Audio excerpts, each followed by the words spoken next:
നിങ്ങളൊന്ന് പ്രാർത്ഥിച്ചേ. തമിഴ്നാട് വരൾച്ചയിലാണ്. അപ്പോൾ നമ്മുടെ ഗവൺമെൻറ് നല്ലതാണ്, നമ്മൾ വെള്ളം കൊടുക്കാമെന്ന് പറഞ്ഞ്. മുല്ലപ്പെരിയാറിൽ അവരെന്നാ കാണിച്ചാലും ശരി, നമ്മളവർക്ക് കുടിവെള്ളം കൊടുക്കാമെന്ന് പറഞ്ഞു. എത്ര 26 ദശലക്ഷം ലിറ്റർ വെള്ളമാണ് ഒരു ദിവസം തമിഴ്നാടിനെ കൊണ്ട് ട്രെയിനിൽ കൊടുക്കാമെന്ന് പറഞ്ഞിരിക്കണേ. എനിക്ക് ഭയങ്കര ഇഷ്ടപ്പെട്ട കേട്ടപ്പോൾ. കാര്യം മനുഷ്യർ ഇങ്ങോട്ടും ജീവിക്കണത്, അനേകം ജീവജാലങ്ങൾ ഈ പ്രകൃതിയെ ആശ്രയിച്ച് ജീവിക്കുന്നുണ്ട്. പട്ടി തൊട്ട് പഴുതാര വരെ എല്ലാവർക്കും നന്മയുണ്ടാകണമെന്നാണ് ദൈവം ആഗ്രഹിക്കുന്നത്. അതുകൊണ്ട് ദൈവത്തിൻ്റെ കരുണയാലും കൃപയാലും മനുഷ്യനെ പ്രകൃതിയോട് എന്ത് അതിക്രമം ചെയ്തിട്ട് ദൈവത്തിൻ്റെ പരിപാലനം തടസ്സപ്പെടുത്തിയാലും അതിൻ്റെ അപ്പുറത്ത് ദൈവത്തിൻ്റെ കരുണ കാണിച്ചുകൊണ്ട് ഈ രാജ്യത്ത് എല്ലാവർക്കും ശുദ്ധജലം ലഭിക്കാൻ വേണ്ടി, പ്രകൃതി കനിയാൻ വേണ്ടി സ്തുതിക്കട്ടെ. Hallelujah, hallelujah, hallelujah. കരങ്ങൾ ഉയർത്തിക്കൊണ്ട് സ്തുതിക്കട്ടെ. കർത്താവായ ദൈവമേ, പ്രകൃതിയെ സമർപ്പിച്ച് പ്രാർത്ഥിക്കുന്ന കർത്താവേ, ആദിയും അന്ത്യവുമായവനെ, ആൽഫയും ഒമേഗയുമായവനെ, പ്രകൃതിയെ സമർപ്പിച്ച് പ്രാർത്ഥിക്കുന്ന കർത്താവേ, അവിടുത്തെ സാന്നിധ്യം കൊണ്ട് നിറയ്ക്കണമേ, സമൃദ്ധി നൽകണമേ. Hallelujah, hallelujah, hallelujah.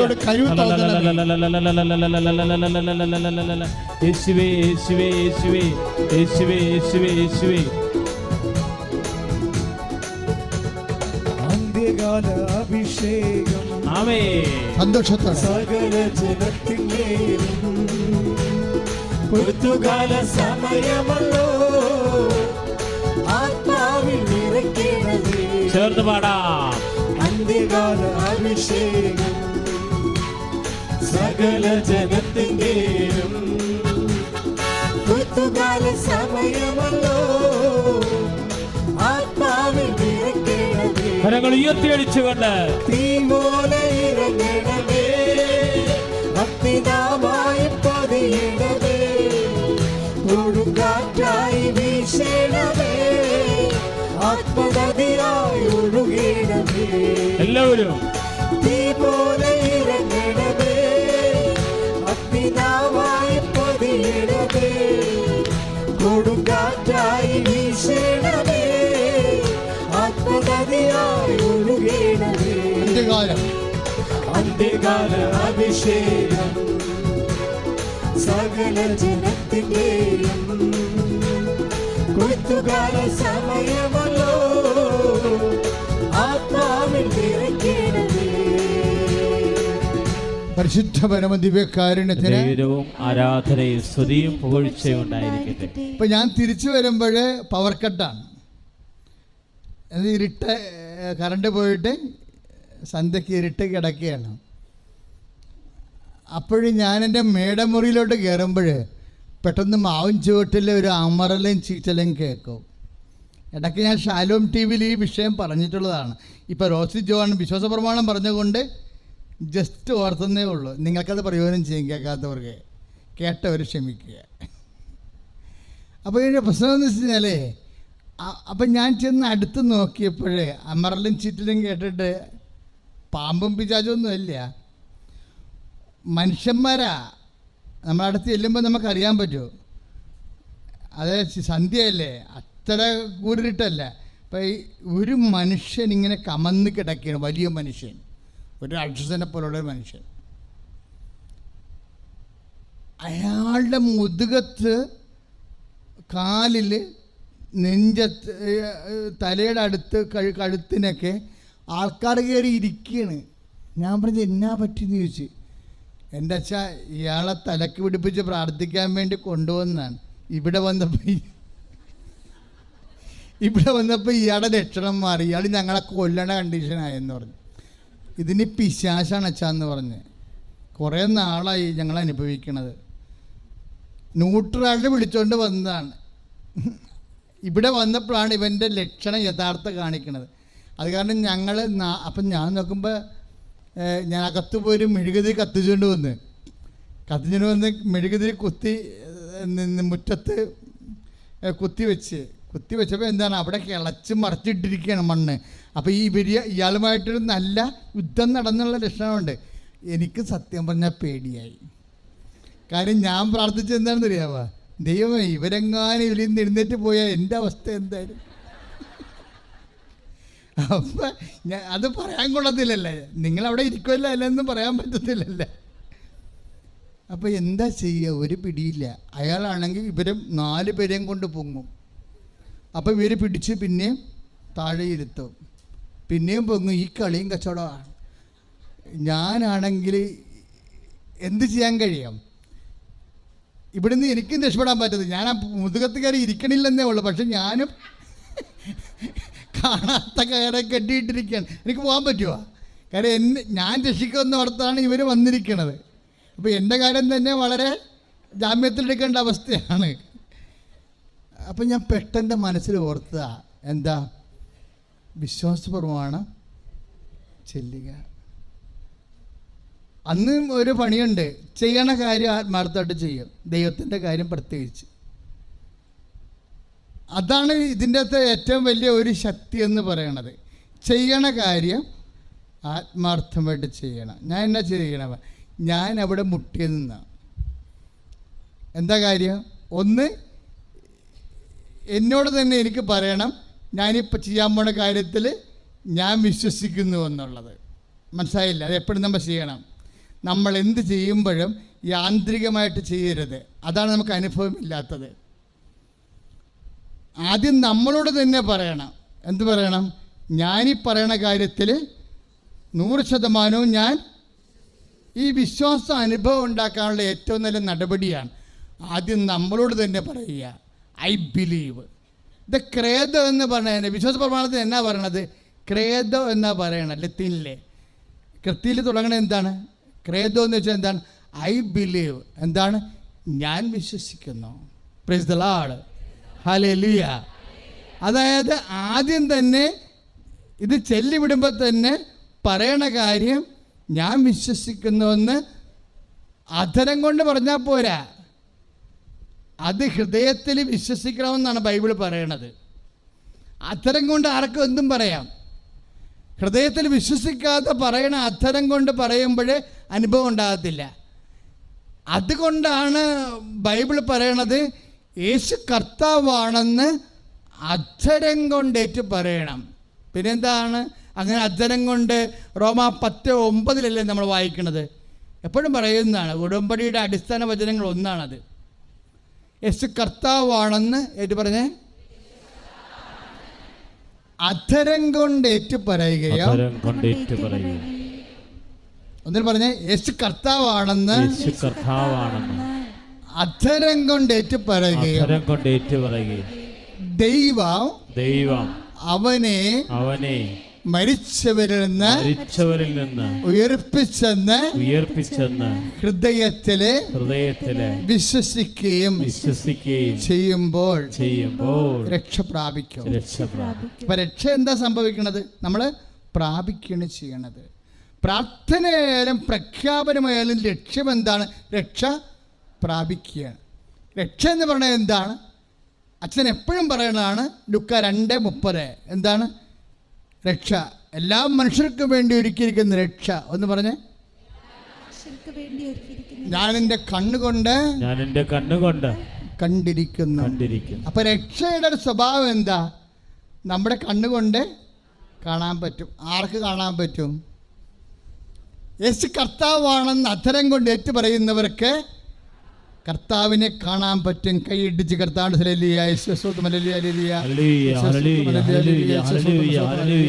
കരങ്ങൾ ഉയർത്തിക്കൊണ്ട് സ്തുതിക്കട്ടെ. ഹല്ലേലൂയ. കർത്താവേ, ഞങ്ങൾ അനുദിനം ചൊല്ലുന്ന വിശ്വാസ പ്രമാണം കർത്താവേ, ഇത് ഹൃദയം കൊണ്ട് ചൊല്ലാൻ, നിറഞ്ഞ വിശ്വാസത്തോടെ ചൊല്ലാൻ കർത്താവേ, പരിശുദ്ധാത്മാവിനെ ഞങ്ങൾക്ക് നൽകണമേ. ജീവിക്കുന്ന ദൈവത്തിന്റെ ആത്മാവിന് നൽകണമേ. ഹല്ലേലൂയ.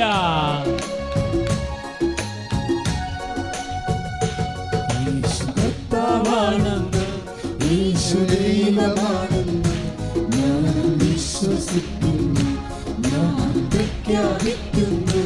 യേശു കർത്താവാണെന്ന്, യേശു ദൈവമാണെന്ന് ഞാൻ വിശ്വസിക്കുന്നു, ഞാൻ പ്രഖ്യാപിക്കുന്നു.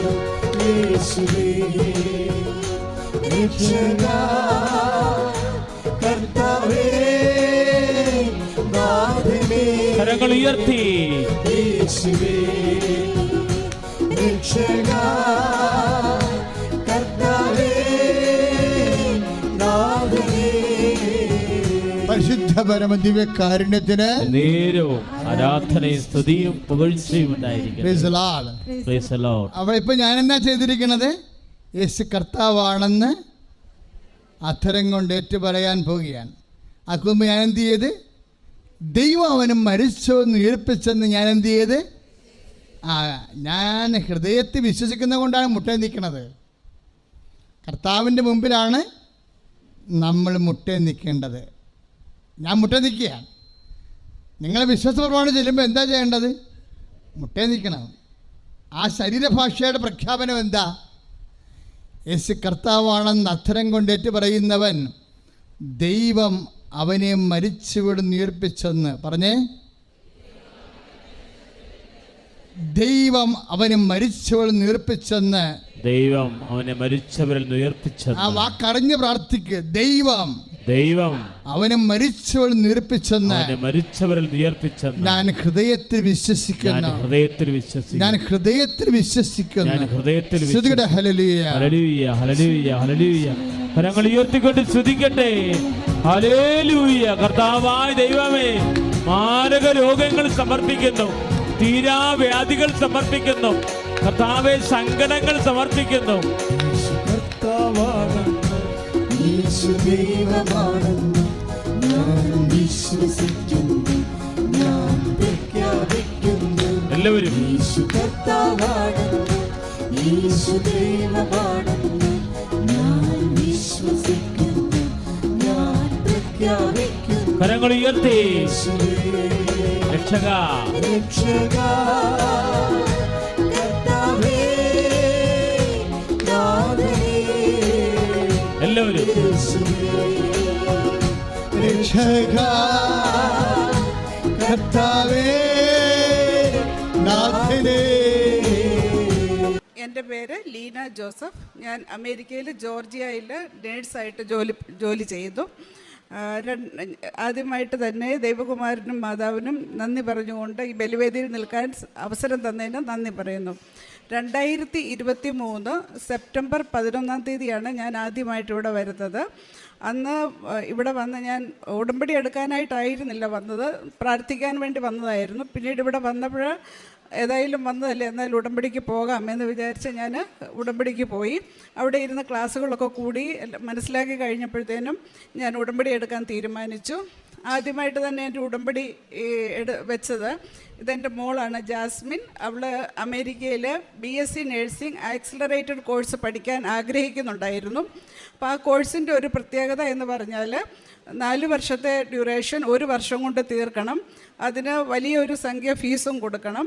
ആ 1 വർഷത്തെ കോഴ്സ് നമ്മൾ തീർക്കുമ്പോൾ എല്ലാ ആഴ്ചയിലും എക്സാമുണ്ട്. ആ എക്സാമിൽ ഏതെങ്കിലും കാരണവശാൽ 1 മാർക്ക് പോലും കുറഞ്ഞ് ഫെയിലായിട്ടുണ്ടെങ്കിൽ പിന്നെ ആ കോഴ്സില്ല, കംപ്ലീറ്റ്ലി നമ്മൾ ഔട്ടാവും. അപ്പോൾ ആ ഒരു നിയോഗം ഞാൻ കംപ്ലീറ്റായിട്ട് ഫുൾ ആയിട്ട് എഴുതി വെച്ചു. എൻ്റെ അമ്മയും എൻ്റെ മോള് ഈ കോഴ്സിന് ചേരുന്നുണ്ട്. അതിൽ കംപ്ലീറ്റ് പാസ്സാകാനും അതിനുശേഷം ഒരു RN ആയിട്ട് ഈ അൾത്താരയിൽ തിരിച്ചു വരാനും ഞങ്ങൾക്ക് സാധിക്കണമെന്ന് ഞാനൊരു ഫുൾ സെൻറ്റൻസ് തന്നെ എഴുതി വെച്ചു. അങ്ങനെ ഞാൻ തിരിച്ച് ചെന്നു. ഇവളുടെ കോഴ്സ് ആരംഭിച്ചു കഴിഞ്ഞപ്പോഴത്തേക്കും ഫസ്റ്റ് ഞാൻ എൻ്റെ ഉടമ്പടി പ്രാർത്ഥനകളെല്ലാം ചെയ്തുകൊണ്ടിരുന്നു. അപ്പോൾ ഇവളുടെ കോഴ്സ് മെയ് മാസത്തിലാണ് ആരംഭിക്കുന്നത്. ആദ്യത്തെ ആഴ്ചത്തെ എക്സാം കഴിഞ്ഞ് തിരിച്ചു വന്ന് എന്നോട് പറഞ്ഞു, മമ്മി ഇത് ശരിയാവത്തില്ല, ഹൈലി റിസ്ക്കിയാണ്.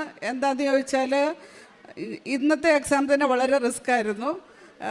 ഇനി മുമ്പോട്ട് എങ്ങനെയാണ് ഇതിലും കൂടുതൽ ഇതിലാണ് വരുന്നത്.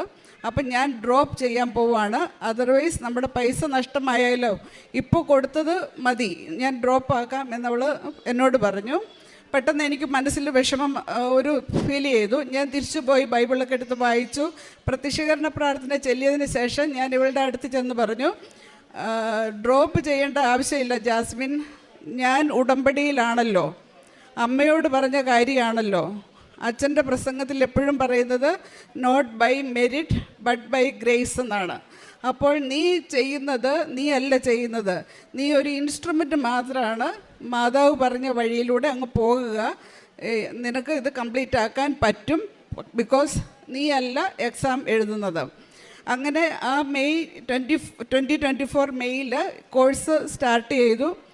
പിറ്റേ ആഴ്ചത്തെ എക്സാമിന് പോയപ്പോൾ ഞാൻ എൻ്റെ കയ്യിലുള്ള വെഞ്ചിരിച്ച ഓയിലും കാശുരൂപം എടുത്തുകൊണ്ട് വന്നു. ഇവിടെ രാവിലെ 6 മണിക്ക് പോകാൻ തയ്യാറായിട്ട് വന്നു, സ്ട്രെസ്സിലായിരുന്നു. ഞാൻ ആ വെഞ്ചിരിച്ച ഓയിൽ നെറ്റിയിൽ പുരട്ടിയിട്ട് ഞാൻ ഇവളോട് പറഞ്ഞു, you are under the ownership of load, ഇനി നിനക്ക് പേടിക്കാനില്ല, അമ്മ മാതാവ് നിൻ്റെ കൂടെ വരുന്നുണ്ട്. ഞാൻ ഈ കാശുരൂപം ആർക്കും കൈമാറരുതെന്നാണ് പറയുന്നത്. പക്ഷെ ഞാൻ പ്രാർത്ഥിച്ചു, അമ്മേ ഞാൻ ഈ കുഞ്ഞിന് വേണ്ടിയാണല്ലോ ഉടമ്പടി എടുത്തിരിക്കുന്നത്, അപ്പം ഞാനൊന്ന് കൊടുക്കുക, അവളുടെ കൂടെ അമ്മ പോകണം, തിരിച്ചു കൊണ്ടുവരണം.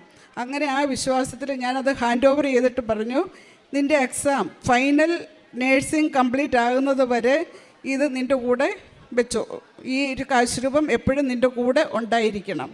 അപ്പം അത് ഫോളോ ചെയ്തു. പിന്നീടുള്ള ആഴ്ചകളിൽ ഞങ്ങൾക്ക് സ്ട്രെസ്സ് എനിക്ക് തോന്നുന്നില്ല. ഇവൾ എക്സാമിന് പോകുമ്പോഴും എൻ്റെ മനസ്സിൽ വരുന്നത്, ഞാൻ ഉടമ്പടിയിലാണല്ലോ, അമ്മയാണല്ലോ നോക്കുന്നത്, ഞാൻ എന്തിനാണ് സ്ട്രെസ് എടുക്കുന്നത്. എപ്പോഴും ഓരോ ദിവസത്തെ എക്സാം കഴിയുമ്പോൾ ആ ദിവസം തന്നെ റിസൾട്ട് വരും. അപ്പം ഞാൻ വെയിറ്റ് ചെയ്യും, എപ്പോഴും മെസ്സേജ് വരും പാസ്റ്റ്. അങ്ങനെ ദൈവാനുഗ്രഹത്താലും മാതാവിൻ്റെ പ്രത്യേക സംരക്ഷണയായാലും ഈ കോഴ്സ് ഈ മെയ് മാസത്തിൽ കംപ്ലീറ്റ് ആവുകയും ഗ്രാജുവേഷൻ കംപ്ലീറ്റായി.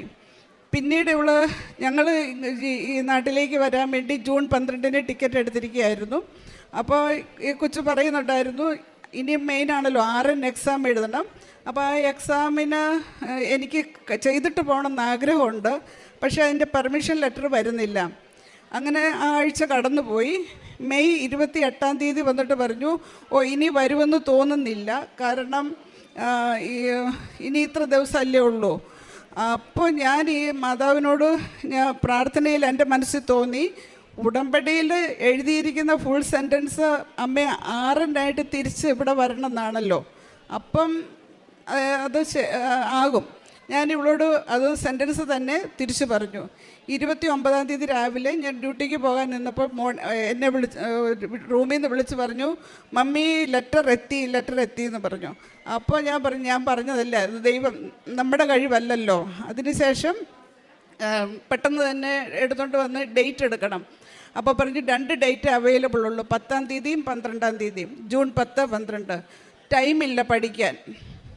എഗെയിൻ ഞാൻ ആദ്യം പറഞ്ഞ സെൻറ്റൻസ് തന്നെ പറഞ്ഞു, എക്സാം നീ അല്ലല്ലോ എഴുതുന്നത്, നീ ഒരു ഇൻസ്ട്രുമെൻ്റ് മാത്രമാണ്, പ്രാർത്ഥിച്ച് തുടങ്ങുക. അപ്പോൾ ചോദിച്ചാൽ എന്നാൽ 10 എടുക്കട്ടെ. ഞാൻ പറഞ്ഞു 10 എടുത്തോ, 10-ാം തീയതി എടുക്കുക. എന്നിട്ട് വെഞ്ചരിച്ച് പറഞ്ഞു, ഞാൻ ജോലിക്ക് പോകും, ഓയിൽ ഇവിടെ ഇരിപ്പുണ്ട്, നെറ്റിയെ പുരട്ടിയിട്ട് പ്രാർത്ഥിക്കാൻ തുടങ്ങാവുള്ളൂ. അങ്ങനെ പ്രാർത്ഥിച്ച് ആ 10-ാം തീയതിയിലെ എക്സാം, RN എക്സാം 5 മണിക്കൂറത്തെ എക്സാമാണ്. എപ്പോൾ വേണമെങ്കിലും എല്ലാവർക്കും ചെയ്തവർക്കറിയാമായിരിക്കും, കമ്പ്യൂട്ടർ ഷട്ട് ഡൗൺ ആകും. പക്ഷേ ഈ കൊച്ചിന് 1 മണിക്കൂറേ ഇരിക്കേണ്ടി വന്നുള്ളൂ. അതിനുള്ളിൽ തന്നെ കമ്പ്യൂട്ടർ ഷട്ട് ഡൗൺ ആയി. അപ്പോൾ വിളിച്ചിട്ട് പറഞ്ഞു, തീർന്നു, 75-80 ക്വസ്റ്റ്യനേ അറ്റൻഡ് ആയിട്ടുള്ളൂ. ഞാൻ പറഞ്ഞു, നീ അല്ലല്ലോ ചെയ്തത്, മാതാവല്ലേ ചെയ്തത്, വെയിറ്റ്. പക്ഷേ പിറ്റേ ദിവസം രാവിലെ റിസൾട്ട് വന്നപ്പം അവൾ പാസ്സായി എന്നാണ് വന്നത്. അപ്പോൾ അത് എനിക്ക് മനസ്സിലായത്, ഉടമ്പടിയിലുള്ളത് ടൈം ഷോർട്ടനിങ്. 10 ദിവസം ഒന്നുമല്ല മാതാവിൻ്റെ മുമ്പിൽ. നമ്മുടെ വിശ്വാസ പ്രഖ്യാപനം, അതായത് നമ്മൾ നെറ്റിയിൽ ഓയിൽ പുരട്ടുമ്പോൾ ചുമ്മാ അതല്ല. എപ്പോഴും ഞാൻ പറയും, ആർക്ക് യൂസ് ചെയ്താലും ഞാൻ പറയും, നമ്മൾ അണ്ടർ ദ ഓണർഷിപ്പ്, ദൈവത്തിൻ്റെ ഉടമസ്ഥതാവകാശയിലാണ് ഞാൻ. അപ്പം എൻ്റെ മുമ്പിൽ ഏത് പ്രോബ്ലംസ് വന്നാലും അത് ദൈവം ആണ് ഡീൽ ചെയ്യേണ്ടത്, നമ്മളല്ല. നമ്മൾ വെറും മനുഷ്യരാണ്, നമുക്ക് ഡീൽ ചെയ്യാൻ പറ്റത്തില്ല. അപ്പോൾ ഈവൻ ഹോസ്പിറ്റലിലാണെങ്കിലും എൻ്റെ പേഴ്സണൽ ലൈഫിലാണെങ്കിലും ഞാൻ പതറാറില്ല. കാരണം I am with God is with me under the ownership of Lord, അതാണ് പറയുന്നത്. ഇത്രയും ഞങ്ങൾക്ക് തന്ന ദൈവകുമാരനും മാതാവിനും നന്ദി പറയുന്നു. ഇനി അവൾക്ക് മൈക്ക് കൊടുക്കണം. സോ ഞങ്ങൾ US മൂവ് ചെയ്യുന്നത് 2021 മൂവ് ചെയ്യുമ്പോൾ എനിക്ക് ഓൾറെഡി ഇവിടെ ഒരു ബാച്ചിലേഴ്സ് ഉണ്ടായിരുന്നു. സോ അവിടെ പോയിട്ട് പക്ഷേ സൈക്കോളജി ചെയ്തത്. പക്ഷേ ലൈക്ക് ജോലിയൊന്നും സെറ്റ് ആവുന്നില്ലായിരുന്നു. സോ ഐ തോട്ട് സ്വിച്ച് ചെയ്യുന്നതായിരിക്കും നല്ലത്. ആൻഡ് നഴ്സിങ്ങിന് കുറച്ചുകൂടെ ഓപ്പർച്യൂണിറ്റീസ് ഉണ്ട്. പക്ഷേ ലൈക്ക് ഓൾറെഡി ഒരു ബാച്ചിലേഴ്സ് ഉള്ളതുകൊണ്ട് വീണ്ടും ട്രഡീഷണൽ പ്രോഗ്രാം 4 വർഷത്തെ പ്രോഗ്രാം എനിക്ക് ചെയ്യാനൊരു ഇതായിരുന്നു. ലൈക്ക് ഓൾറെഡി കുറേ പഠിച്ചു, അപ്പോൾ വീണ്ടും അത്രയും 4 വർഷം പഠിക്കാൻ താല്പര്യമില്ലായിരുന്നു.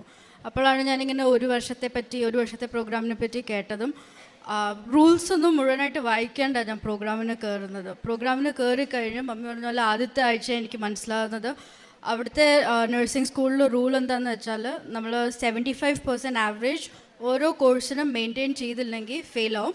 ഒരു പ്രാവശ്യം ഫെയിലായാൽ ആ കോഴ്സ് റിപ്പീറ്റ് ചെയ്യാൻ ഹോൾ കോഴ്സ് റിപ്പീറ്റ് ചെയ്യണം. സപ്ലി എക്സാം ഒന്നുമില്ല, ഹോൾ കോഴ്സ് റിപ്പീറ്റ് ചെയ്യാൻ ഒരു ചാൻസ് തരും. വീണ്ടും ഫെയിലാവുകയാണ് നമ്മൾ ആ പ്രോഗ്രാമിൽ നിന്ന് ഔട്ടാം. പിന്നെ ഇത് ലൈക്ക് ഒരു ആക്സലറേറ്റഡ് പ്രോഗ്രാം ഒരു വർഷത്തിൽ ചെയ്യുന്നതുകൊണ്ട് തന്നെ ആയതുകൊണ്ട് ഫീസൊക്കെ വളരെ കൂടുതലായിരുന്നു. സോ ലൈക്ക് ആ ഒരു ആദ്യത്തെ എക്സാമിനെ പറ്റി മമ്മി ഓൾറെഡി പറഞ്ഞു. അത് ചെയ്തപ്പോൾ തന്നെ ആ ആദ്യത്തെ എക്സാമിൽ ഞാൻ ഫെയിൽ ആവുക ചെയ്തത്. സോ ഐ വാസ് ലൈക്ക് ഇത്രയും ഫീസ് ഓൾറെഡി ഞാൻ പേ ചെയ്തു, ഇത് ഇനിയും പൈസ കൊടുത്ത് കളയണോ, അതിലേക്ക് നടക്കുമോ ഇതെന്നുള്ള തോന്നലൊക്കെ വന്നെനിക്ക്. പക്ഷെ ആ ഒരു ആദ്യത്തെ വീക്ക് കഴിഞ്ഞിട്ട് ബാക്കി എല്ലാ എക്സാമിനും ഞാൻ പോയതും കാശ് രൂപവും പിന്നെ മമ്മി എല്ലാ ദിവസവും വെളുപ്പിനെ എണ്ണ ഇങ്ങനെ നെറ്റിയെ പരട്ടിയിട്ടായിരുന്നു വിട്ടുകൊണ്ടിരുന്നത്. അപ്പം ലൈക്ക് ഇതുപോലെ തന്നെ നല്ല പാടുള്ള എക്സാം വന്നിട്ട് ക്വസ്റ്റ്യൻസ് വായിക്കുമ്പം എന്താ നടക്കുന്നതെന്ന് ഒരു ഐഡിയ ഇല്ലാണ്ട് ഇരുന്ന സമയത്താണേലും എനിക്ക് എൻ്റെ കമ്പ്യൂട്ടർ സ്ക്രീനിൽ കാശ് രൂപത്തിലെ മാതാവ് ഇങ്ങനെ തെളിഞ്ഞു വരുന്ന പോലെ കാണാൻ പറ്റുമായിരുന്നു. പിന്നെ അത് മുമ്പോട്ട് പോയി. പിന്നെ ആ ഒരു ആദ്യത്തെ വീക്കിലെ എക്സാം അല്ലാണ്ട് ബാക്കി ഒരു എക്സാമും ഫെയിൽ ആവാണ്ട് എല്ലാത്തിനും നല്ല മാർക്കോടുകൂടി തന്നെ ഞാൻ ഒരു വർഷത്തിൽ തന്നെ അത് കംപ്ലീറ്റ് ചെയ്തു. പിന്നെ എൻ്റെ ആ പെർമിഷൻ ലെറ്റർ വന്നിട്ട് 6ൻ്റെ എക്സാമിനാണെങ്കിലും പ്രത്യേകിച്ച് കോച്ചിങ്ങിനൊന്നും പോകേണ്ടി വന്നില്ല. വിതിൻ 10 ഡേയ്സിലേക്ക് അതും എനിക്ക് ചെയ്യാൻ പറ്റി. സോ ഇത്രയും ബ്ലെസ്സിങ്സ് തന്ന മാതാവിന് താങ്ക് യു. പ്രേക്ഷിത പ്രവർത്തനമായിട്ട് ഞാൻ ചെയ്തുകൊണ്ടിരുന്നത് ഇവിടുന്ന് കൊണ്ടുപോയ പേപ്പർ ഞാൻ US എല്ലാവർക്കും അങ്ങനെയല്ല, ഞാൻ എൻ്റെ മനസ്സിൽ പ്രാർത്ഥിച്ചിട്ട് തോന്നുന്ന ഒരാളോട് സംസാരിച്ചിട്ട് അവരോട് കാര്യങ്ങൾ പറഞ്ഞതിന് ശേഷം അവരെ ഏൽപ്പിക്കുകയാണ് ചെയ്യാറുള്ളത്. അതിനകത്ത് അവിടുത്തെ സ്പാനിഷ് സ്പീക്കിംഗ് കുട്ടികളുണ്ടായിരുന്നു, ഒരു അറബി സംസാരിക്കുന്ന ഒരു മുസ്ലിം കുട്ടിയുണ്ടായിരുന്നു. അവർക്കൊക്കെ അതിൻ്റേതായ ഒരു വ്യത്യാസങ്ങൾ ജീവിതത്തിൽ വന്നിട്ടുണ്ട്. പിന്നെ ഞാൻ പ്രേക്ഷിത പ്രവർത്തനം ചെയ്തുകൊണ്ടിരുന്നത് എൻ്റെ സഹപ്രവർത്തകരെ സഹായിക്കുക എന്നുള്ളതായിരുന്നു. അതാണ് ഞങ്ങൾ കൂടുതൽ അങ്ങോട്ടും ഇങ്ങോട്ടും അവർക്ക് കൂടുതൽ ബിസിയൊക്കെ ആണെങ്കിൽ ആസ് എ നേഴ്സ് ഞാൻ ഫ്രീ ആണെങ്കിൽ പോയി ഞങ്ങൾ അവരെ സഹായിക്കുക. പിന്നെ ചെറിയ ഫിനാൻഷ്യൽ ആവശ്യമുള്ള രോഗികളായിട്ടുള്ള ആൾക്കാരെ സഹായിക്കുക. അതാണ് ഞാൻ പ്രേക്ഷിത പ്രവർത്തനം ചെയ്യുന്നത്. ബൈബിൾ റീഡിങ് എല്ലാ ദിവസവും ഉണ്ടായിരുന്നു. അതുകൂടാതെ തന്നെ ഞാൻ മറ്റുള്ളവരോട് യേശുവിനെ പറയുമ്പം അച്ഛൻ്റെ ഒരു വേർഡ് എപ്പോഴും ഓർക്കും, അറിയുന്നവരെ ആഴപ്പെടുത്തുക, അറിയാത്തവരെ അറിയിക്കുക. അപ്പം എനിക്ക് ഫീൽ ചെയ്തിരിക്കുന്നത് ഞാൻ അങ്ങനെ സംസാരിച്ചപ്പം കൊന്തയൊക്കെ നമ്മൾ ചെല്ലുന്നുണ്ട്, ഇൻക്ലൂഡിങ് മീ, ഞാൻ ഉൾപ്പെടെയുള്ള ആൾക്കാർ ചില കാര്യങ്ങൾ മനസ്സിലാകാതെ ചെയ്യുന്നു. അപ്പം ഞാനിങ്ങനെ അത് സംസാരിക്കും. ഞങ്ങൾ കാത്തലിക്സ് അല്ലെങ്കിൽ കൊന്ത യൂസ് ചെയ്യുന്നവർ തമ്മിൽ സംസാരിച്ച് പരസ്പരം ആഴപ്പെടാനും ഞങ്ങൾ ശ്രമിക്കാറുണ്ട്. ഞങ്ങൾക്ക് അവിടെ ഇപ്പോൾ ഒരു ചെറിയൊരു കൊന്തയുടെ ജപമാലയുടെ ഗ്രൂപ്പ് കൃപാസനം ഉടമ്പടിയിലുള്ളവർ തന്നെ ഞങ്ങൾ ആരംഭിച്ചിട്ടുണ്ട്. 6 പേര് മാത്രമേ ഉള്ളൂ ഞങ്ങളുടെ പള്ളിയിൽ. അപ്പം അങ്ങനെ ഞങ്ങളുടെ ആത്മീയ ജീവിതമായിട്ട് മുമ്പോട്ട് പോകുന്നു. Thank you. എൻ്റെ പേര് മേരി. ഞാൻ ഡൽഹിയിൽ നേഴ്സായി വർക്ക് ചെയ്യുന്നു. എൻ്റെ മകൻ ആദിൽ, എൻ്റെ ഭർത്താവ് ബിനോയ് എന്നിവരാണ് കൂടെ. അമ്മ മാതാവിൻ്റെ പ്രത്യക്ഷീകരണത്തിൻ്റെ സ്ഥിരസാക്ഷിയായി ഞങ്ങളെയും ഞങ്ങളുടെ കുടുംബത്തെയും ഉയർത്തിയതിന് നന്ദി പറയാനാണ് ഞങ്ങളിവിടെ നിൽക്കുന്നത്. ഈശോപ്പച്ചനും അമ്മ മാതാവും ഞങ്ങളുടെ കുടുംബത്തിൽ വലിയൊരു രോഗശാന്തി തന്നു. എൻ്റെ മകൻ ആദിൽ കഴിഞ്ഞ ജൂൺ മാസം അവന് വയറ്റുവേദന തുടങ്ങി. ഗ്യാസ് ആണെന്ന് വിചാരിച്ച് ഒന്നും ട്രീറ്റ്മെൻറ്റും ചെയ്തില്ല. അതിനുശേഷം ഞാൻ കൊണ്ടുപോയി ഡോക്ടറെ കാണിച്ചപ്പോൾ ഡോക്ടർ പറഞ്ഞു 15 ദിവസം വെയിറ്റ് ചെയ്തതിന് ശേഷം ടെസ്റ്റ് ചെയ്യാമെന്ന്. പിന്നെ ഛർദിലും വയറ്റുവേദനയും തുടങ്ങിയപ്പോൾ നോർമലായി ചിന്തിച്ച് ജോണ്ടീസിൻ്റെ ടെസ്റ്റ് ചെയ്തു. അത് പോസിറ്റീവായി കണ്ടു. പക്ഷേ അതിൽ വലിയ പ്രോബ്ലം ഒന്നും തോന്നിയില്ല. പിന്നെ ആ ടെസ്റ്റ് എൻ്റെ സഹോദരി ഒരു കൂട്ടുകാരി വഴി എയിംസിൽ കാണിക്കുകയും അവിടെ കാണിച്ചപ്പോൾ ആ റിപ്പോർട്ട് ഇച്ചിരി മിസ്റ്റേക്ക് തോന്നുകയും വേരിയേഷൻ തോന്നുകയും അതിനെ ഫർദർ ടെസ്റ്റിനായി കൊടുക്കുകയും ചെയ്തു. അപ്പോൾ അവൻ്റെ എല്ലാ ടെസ്റ്റുകളും ചെയ്തു നോക്കിയപ്പോൾ അതിൽ ഹീമോഗ്ലോബിൻ കൂടി, അതിൽ അവൻ്റെ ബ്ലഡ് സെൽസ് കൂടി, ബ്ലഡ് ക്യാൻസർസിൻ്റെ ലക്ഷണങ്ങൾ കണ്ടു തുടങ്ങി. അപ്പോൾ അവർ വീണ്ടും ടെസ്റ്റിനായി പറഞ്ഞു. ടെസ്റ്റൊക്കെ ചെയ്തു. എങ്കിലും ഞങ്ങൾ മാതാവിൻ്റെ ഉപ്പ് കൊടുക്കുകയും തേൻ വെള്ളത്തിൽ കലക്കി കൊടുക്കുകയും ഞാൻ ചെയ്തു. അതുപോലെ തൈലം തേച്ചെന്നും പ്രാർത്ഥിക്കുകയും ചെയ്യുന്നുണ്ടായിരുന്നു. എൻ്റെ സുഹൃത്തുക്കളായ കൃപാസനത്തിൽ ഉടമ്പടി എടുത്തിട്ടുള്ള എല്ലാവരും വന്ന് പ്രാർത്ഥിക്കുകയും ചെയ്തുകൊണ്ടേയിരുന്നു. അതിനുശേഷം ആ ടെസ്റ്റ് അപ്പോൾ ഇവൻ കാരണമാണ് കഴിഞ്ഞ വർഷം ഞങ്ങൾ കേരളത്തിലെത്തിയില്ല. കാരണം എന്ന് വെച്ചാൽ ഇവൻ പറഞ്ഞു നാട്ടിൽ പോകണ്ട, പിന്നെ സാമ്പത്തിക പ്രതിസന്ധികളും ഉണ്ടായിരുന്നു. അപ്പോൾ ഈ ടെസ്റ്റെല്ലാം ഇങ്ങനെ വേരിയേഷൻസ് കണ്ടപ്പോൾ ഇവൻ പറഞ്ഞു, അമ്മേ എന്നെ കൃപാസനത്തിൽ വിടണം. ഞാൻ പറഞ്ഞു ടെസ്റ്റ് നെഗറ്റീവ് ആണെങ്കിലും പോസിറ്റീവ് ആണെങ്കിലും ഞാൻ നിന്നെ കൃപാസനത്തിൽ കയറ്റി വിടാമെന്ന്. അപ്പോൾ അങ്ങനെ ഇരിക്കെ ഞാൻ ഇവനോട് പറഞ്ഞു, അബ്രാഹത്തെയും ദൈവം പരീക്ഷിച്ചു, അതുപോലെ എന്നെയും പരീക്ഷിക്കുകയായിരിക്കും, നീ ഇസ്ഹാക്കിനെ പോലെ വിശ്വസിക്കുക എന്ന് പറഞ്ഞു. അങ്ങനെ ഓഗസ്റ്റ് മാസത്തിൽ 11-ാം തീയതി ഫ്ലൈറ്റ് ടിക്കറ്റ് എടുത്ത് ഒരാഴ്ചത്തേക്ക് ഇവനെ ഞാൻ കേരളത്തിൽ വിട്ടു. പക്ഷേ ഞാൻ കൂടെ ഇല്ലാത്തതിനാൽ അച്ഛനെ കാണാൻ പറ്റിയില്ല. എൻ്റെ സിസ്റ്റർ ഇൻ ലോയും സഹോദരൻ്റെ മകളും കൂടി ഇവനെ ഇവിടെ കൊണ്ടുവന്നു. എൻ്റെ സഹോദരൻ്റെ മകൾ അവന് വേണ്ടി ഉടമ്പടി എടുത്തു. അവൾ ഓൾറെഡി ഉടമ്പടിയിലായിരുന്നു. എങ്കിലും ഞാൻ കൂടെ ഇല്ലാത്തതിനാൽ അച്ഛനെ കാണാൻ പറ്റില്ലെന്ന് അധികൃതർ പറഞ്ഞു. പക്ഷേ ഇവനിവിടെ നിൽക്കാൻ പറ്റത്തില്ല, ഇരിക്കാൻ പറ്റത്തില്ല, ഭയങ്കര ബഹളമായി. എൻ്റെ സിസ്റ്ററെല്ലാം എന്നെ വിളിച്ചു പറഞ്ഞു ഒന്നും ചെയ്യാൻ പറ്റത്തില്ല. അപ്പം ഞാൻ പറഞ്ഞു, എന്തായാലും കൃപാസനത്തിലല്ലേ ചേച്ചി, ഒരു കാര്യം ചെയ്യ്, അവനെ കൊണ്ട് അവിടെ കിടത്ത്, എന്തെങ്കിലും മാതാവ് നോക്കിക്കോളും, അച്ഛനെ കണ്ടില്ലെങ്കിലും കുഴപ്പമില്ല, മാതാവിൻ്റെ സന്നിധിയിലല്ലേ എന്ന്. അപ്പോൾ ചേച്ചി അകത്തു കൊണ്ടുവന്ന് വെള്ളമൊക്കെ കൊടുത്ത് ഇവനെ കിടത്തി. ഇവൻ പതിയെ 1.5 മണിക്കൂറോളം ഇവിടെ കിടന്നുറങ്ങി. ഉറങ്ങി എണീറ്റപ്പോൾ ഇവന് വളരെ ശാന്തതയായെന്ന് അവർ പറഞ്ഞു. ഭക്ഷണം കഴിക്കത്തില്ലായിരുന്നു, ഭക്ഷണം കഴിച്ചു, വളരെ ഉഷാറായി അവൻ വീട്ടിലേക്ക് പോയി. അതിനുശേഷം ഒരു കുഴപ്പവുമില്ലാതെ ഇവൻ ഡൽഹി തിരിച്ചെത്തി. ടെസ്റ്റ് ചെയ്തപ്പോൾ അവൻ്റെ ബ്ലഡ് ക്യാൻസർ സെൽസ് എല്ലാം ഗ്രോത്ത് നിന്നു പോയിരുന്നു, ഒന്നും ഗ്രോ ആകുന്നില്ല. അതിന് ബാക്കി കുറേ പ്രോബ്ലംസ് കൂടി ഉണ്ടായിരുന്നു. വൈറ്റമിൻ ഡി കുറഞ്ഞു, കൊളസ്ട്രോൾ കൂടി, അതെല്ലാം നോർമലായി. അതിനുശേഷം അവർ ബ്ലഡ് എക്സ്ചേഞ്ച് ചെയ്യണമെന്ന് പറഞ്ഞതായിരുന്നു. പക്ഷേ ബ്ലഡ് എക്സ്ചേഞ്ച് ചെയ്യേണ്ട എന്ന് ആ സന്ദർഭത്തിൽ അവർ പറഞ്ഞു. അത് ഒരു മാതാവിൻ്റെ ഒരു അനുഗ്രഹം കൊണ്ട് മാത്രമാണ് ഇവിടെ വന്ന് അവനെ വരാനും വന്ന് മാതാവിൻ്റെ മടിയിൽ കിടന്നുറങ്ങാനും മാതാവ് തൊട്ടതുകൊണ്ട് മാത്രമാണ് ആ ബ്ലഡ് സെൽസ് ഗ്രോത്ത് നിന്നതെന്ന് ഞാൻ വിചാരിക്കുകയല്ല, എനിക്കത് വിശ്വാസമുണ്ട്. അല്ലാതെ ഇത്ര വലിയ മിറക്കൾ ഒരിക്കലും നടക്കാൻ സാധ്യതയില്ല. കാരണം ഞാനൊരു നേഴ്സാണ്, എന്ത് സംഭവിക്കുന്നെന്ന് നിരന്തരം കണ്ടുകൊണ്ടിരിക്കുന്ന ഒരു വ്യക്തിയാണ്. അപ്പോൾ അത് കഴിഞ്ഞ് ഈ മാർച്ച് മാസത്തിൽ അവരെന്നോട് പറഞ്ഞു 6 മാസം കഴിഞ്ഞ് ഈ ടെസ്റ്റ് ചെയ്യണം, അതിനുശേഷം ബാക്കി തീരുമാനിക്കാമെന്ന് പറഞ്ഞു. ഞാൻ മാർച്ചിൽ ടെസ്റ്റ് ചെയ്തപ്പോൾ അതിൽ ഒരു പ്രശ്നം, എല്ലാ ടെസ്റ്റുകളും നോർമലായി. ഒരു ബിലിറൂബിൻ മാത്രം കുറഞ്ഞതേ ഉള്ളൂ, തീർത്ത് പോയിട്ടില്ല. ബിലിറൂബിൻ വന്നാൽ അത് തീർത്തും പോകുകയില്ല ബ്ലഡിൽ നിന്ന് പൂർണ്ണമായും ഒരിക്കലും. അങ്ങനെ മാതാവ് എന്നെയും എൻ്റെ കുടുംബത്തെയും ദൈവമഹത്വത്തിനായി ഉയർത്തിയതിന് 1000 നന്ദികൾ പറയുന്നു. അതുപോലെ 2022 ജൂൺ 13-ാം തീയതിയാണ് ഞാൻ ആദ്യത്തെ ഉടമ്പടി എടുത്തത്. അന്ന് മുതൽ ഇന്ന് വരെ മാതാവ് എൻ്റെ ജീവിതത്തിൽ ഒത്തിരിയേറെ അനുഗ്രഹങ്ങൾ തന്ന് അനുഗ്രഹിച്ചിരുന്നു. ബുദ്ധിമുട്ടുള്ള പല സാഹചര്യങ്ങളിലും കടന്നു പോയപ്പോഴും മാതാവ് എൻ്റെ മുന്നിൽ എൻ്റെ കൂടെ നടന്നു. ഈശോപ്പച്ചൻ എൻ്റെ കൂടെ നടന്നു. ഏശയ്യായുടെ പുസ്തകത്തിൽ 45-ാം അധ്യായം 2-ാം വചനത്തിൽ പറയുന്നത് പോലെ, ഞാൻ നിനക്ക് മുമ്പേ പോവുകയും മലകൾ നിരപ്പാക്കുകയും ഇരുമ്പോടകൾ ഒടുക്കുകയും ചെയ്യുമെന്ന് പറഞ്ഞ ഈശോപ്പച്ചൻ എപ്പോഴും എന്നോട് കൂടെയുണ്ട്.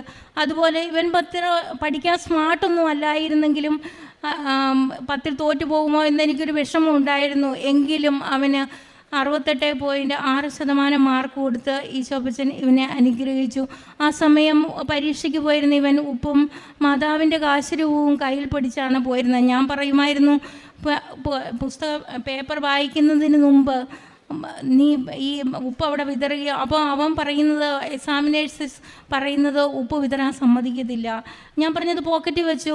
വിശ്വാസ പ്രമാണം ചൊല്ലി പേപ്പർ എഴുതാൻ പറഞ്ഞു. എങ്ങനെയാണേലും മാതാവിൻ്റെ കൃപയാൽ അവൻ നല്ല മാർക്കോടെ പാസ്സായി. ഇതുപോലെ ചെറുതും വലുതുമായ ഒത്തിരി കൃപകൾ നൽകി മാതാവ് ഞങ്ങളെ അനുഗ്രഹിച്ചു. കടബാധ്യതകളിൽ നിന്ന് കുറച്ച് തന്നു. സാമ്പത്തിക എല്ലാ മേഖലകളിലും മാതാവിൻ്റെയും ഈശോപ്പച്ചൻ്റെയും ഇടപെടലുണ്ടായി. അതുപോലെ ഞങ്ങൾ ഡൽഹിയിലായതുകൊണ്ട് ഈ പേപ്പറുകൾ കിട്ടാൻ ബുദ്ധിമുട്ടാണ്. അതിനാൽ വാട്സപ്പുകളിൽ കൃപാസനത്തിൻ്റെ എല്ലാ ഉടമ്പടി ധ്യാനങ്ങളും ചെറിയ ചെറിയ ടോക്കുകളും എല്ലാവർക്കും അയച്ചു കൊടുത്തുകൊണ്ടിരുന്നു. കാരുണ്യ പ്രവർത്തികളായിട്ട് പറയാൻ എല്ലാ ആഴ്ചയും രാവിലത്തെ സൺഡേയിലെ വിശുദ്ധ കുർബാന അർപ്പിച്ചതിന് ശേഷം വന്ന് ഒരു 18 പായ്ക്ക് ഫുഡുണ്ടാക്കി അവിടുത്തെ ഗവൺമെൻറ് ഹോസ്പിറ്റലിൽ കൊണ്ടുപോയി കൊടുക്കുന്നുണ്ട്. ഇങ്ങോട്ട് വരുന്നത് വരെ എല്ലാ സൺഡേകളിലും കൊണ്ടുപോയി കൊടുത്തിരുന്നു. പിന്നെ അവിടെ രോഗികളായവർ, വസ്ത്രങ്ങളില്ലാത്തവർ, അവരിപ്പോൾ ഞാൻ ചെല്ലുമ്പോൾ അവരെന്നോട് ചോദിക്കും, സഹോദരി ഞങ്ങൾക്ക് വസ്ത്രം വേണം. അപ്പം എൻ്റെ കയ്യിൽ ഇത്ര വസ്ത്രങ്ങളൊന്നുമില്ല. പക്ഷേ ഞാൻ എൻ്റെ ഫ്രണ്ട്സിനോടെല്ലാം ചോദിച്ച് വസ്ത്രങ്ങൾ സ്വരൂപിച്ച് നെക്സ്റ്റ് സൺഡേ അത് ഞാൻ അവർക്ക് കൊണ്ടുപോയി കൊടുക്കുമായിരുന്നു. അതാണ് എൻ്റെ കാരുണ്യ പ്രവൃത്തികൾ. പിന്നെ ഈ 2022 ഞാൻ ഉടമ്പടി എടുത്തതിന് ശേഷം എന്നും എനിക്ക് വൈകുന്നേരം അരമണിക്കൂർ ആരാധന കൂടുവാനും വിശുദ്ധ ബലി അർപ്പിക്കുവാനും ഒരു ദിവസം പോലും മുടങ്ങാതെ ദൈവം എന്നെ അനുഗ്രഹിക്കുന്നുണ്ട്. ഈശോ ഞങ്ങൾക്കായി തന്ന എല്ലാ അനുഗ്രഹങ്ങൾക്കും ഞങ്ങൾ നന്ദി പറയുന്നു. എന്നാലാവുന്നതെല്ലാം പൈസയായും പിള്ളേരെ പഠിക്കാനായും ഫീസ് കൊടുക്കാനായും എല്ലാം ഞാൻ കാരുണ്യ പ്രവർത്തികളായി ചെയ്യുന്നുണ്ട്. അമ്മ മാതാവിനും ഈശോപ്പച്ചനും 1000 സ്തുതി സ്തോത്രങ്ങൾ സമർപ്പിക്കുന്നു. ജോസഫച്ചൻ പറയുന്നത് പോലെ ഈശോയുമായ ഒരു അപ്പച്ചനോട് സംസാരിക്കാൻ സാധിക്കുന്നത് പോലെ എൻ്റെ കാര്യങ്ങൾ പറയാൻ എനിക്കിന്ന് ഈശോപ്പച്ചനോട് സാധിക്കുന്നുണ്ട്. അതുപോലെ വിശുദ്ധ കുർബാനയിൽ അച്ഛന്മാർ പറയാറുണ്ട് ഈശോ നമ്മോട് കൂടി വസിക്കുന്നുണ്ടെന്ന്. അതുപോലെ ഞാൻ ഓരോ ആരാധനയിൽ ഇരിക്കുമ്പോഴും ഇടതുവശത്ത് നിന്ന് മാറി റൈറ്റ് സൈഡിൽ വന്ന് ഇരിക്കാറുണ്ട്. അതുപോലെ നേബ്സ് റായ്പള്ളി ഡൽഹി ഇടവകയാണ് എൻ്റേത്. അവിടുത്തെ ലിറ്റർജികളിലെല്ലാം സഹായിക്കുന്നത് ഞാനാണ്. അത് എൻ്റെ ഒരു ജീവിതത്തിലെ ഏറ്റവും വലിയ അനുഗ്രഹമായി ഞാൻ കരുതുന്നു. ഒരു പെണ്ണിനെ ലിറ്റർജി സഹായിക്കാൻ സാധിക്കുമോ എന്നൊന്നും എനിക്കറിയില്ല. പക്ഷേ ദൈവം അതിനായി എന്നെ ഉയർത്തി. അതിനായി ഞാൻ 1000 സ്തുതി സ്തോത്രങ്ങൾ സമർപ്പിക്കുന്നു. ഇത്രയും വലിയ അനുഗ്രഹങ്ങൾക്ക് ഈ സന്നിധി നിർത്താൻ അമ്മ മാതാവ് ഈശോപ്പച്ചനും എന്നെ ഒരുക്കിച്ചതിന് 1000 സ്തുതി സ്തോത്രങ്ങൾ സമർപ്പിക്കുന്നു.